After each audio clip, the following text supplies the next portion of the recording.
Magandang umaga sa inyong lahat. Narito ako sa inyong harapan para sa nagbabagang balita. Ito ang balitang malupit, alam na alam ng ating kababayan at kilalang kilala sa ating bansa. Ito ang balitang 6 na suspect sa Davantes Slay kinasuhan na. Sinampahan ng patong-patong na kaso si Department of Justice ng Task Force K ang 6 na suspect sangkot sa brutal na pagmaslang sa advertising executive si Cristel K. Davantes kahapon na madaling araw.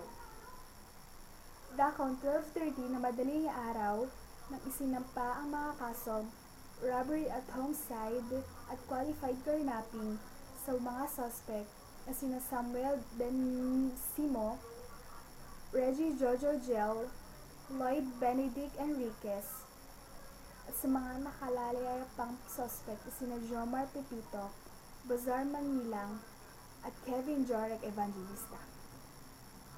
Tinanggap ni Prosecution Attorney Omar Casino ng National Prosecution Service ang mga isinampang kaso kahit na 10 oras ng upang maiwasan na makasuhan ng illegal detention ng pulisya at NBI.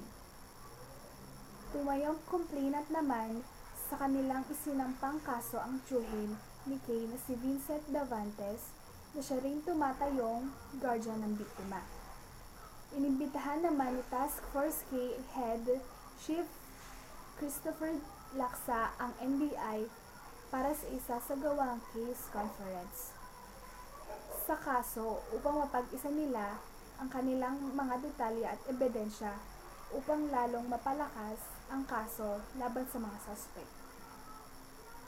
Isa sa ilalim naman sa DNA test ang 3 nadakip na mga suspect upang itugma ang mga nakuhang dugo sa kotse ni Davantes para magamit sa ebidensya sa kaso.